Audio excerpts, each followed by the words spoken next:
He didn't know what thistles were. He never had paid any attention to wildflowers. They have such an interesting texture and shape. Mm-hmm. When I do paintings of flowers and wildflowers or whatever kind of flower, sometimes I've noticed that I get them in different stages.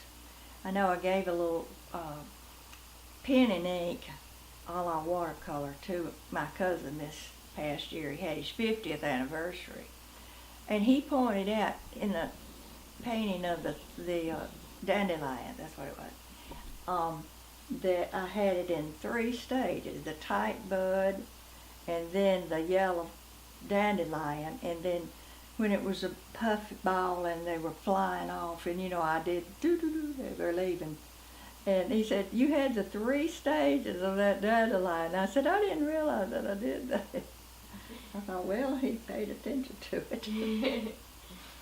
So what do you enjoy about painting? Like when you see something beautiful, what makes you decide to paint it rather than just enjoy it or look at it? I really don't know, Eva. I just love plants and flowers. And I used to have some in the yard and on the porch boxes. And my husband loved flowers. He should have been a horticulturist. I can't see.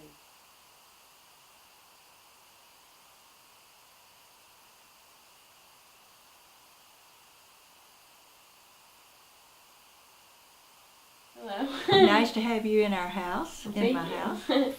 I feel very honored to have been asked to do this. My name is Beverly Outlaw, and I came here to the University of Georgia to major in art education back in 1955, and married a local guy, and therefore I'm still here. I've enjoyed knowing other people in this town over the years who also loved art, and being with other people who loved art was great for me, because I grew up in a little town where there was no art in the school, and I had never been able to have any private lessons. But from the time I was a little child, I loved coloring books and drawing, and my mother would supply me with construction paper and all kind of big pencils when I was real little, and I just did it so much when I was little that I felt frustrated not being able to have it as I grew and became older, and there was no art taught in my high school. Mm-hmm. And I told her I wanted to go to a junior college my first 2 years and then transfer to a university where they had the best art in the Southeast. I was determined I wanted to go to a place that really had good art. And right off the top of her hat, she said, the University of Georgia is the best. And I didn't even know where it was located. I just loved Georgia. It only had 6,000 members at that time. A lot smaller than it is here now, but I was from such a little town that to me it was huge.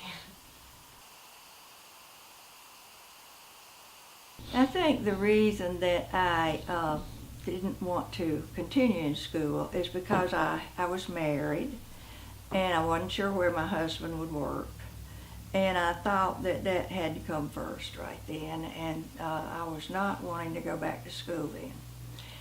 So I realized as the years went by, well, we had our son and I wanted to stay home with him. And I guess one thing is my mother was able to stay home with me and not work, and I was just sort of used to that.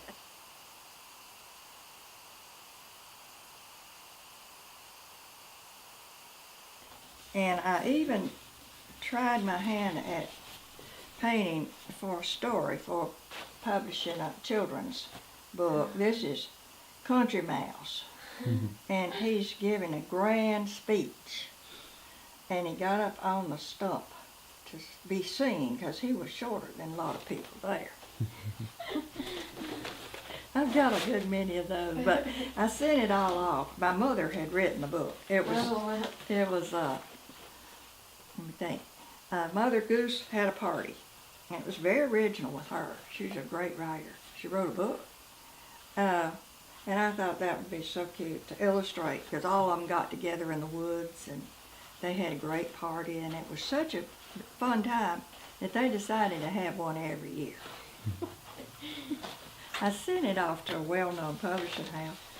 They said nice things about it, but no. They had all the children's books they needed right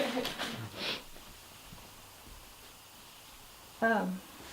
There was an old store down the road from my house, and years ago there was a little section down there called Allenville, and it was where a lot of African Americans lived. And an older man named Mr. Claude, Freddie, my husband called him that, had a little store. And over the years it just was so dilapidated and pitiful looking that, and hadn't been used in years and years and years. It was on the corner of College Station Road and Millage Extension.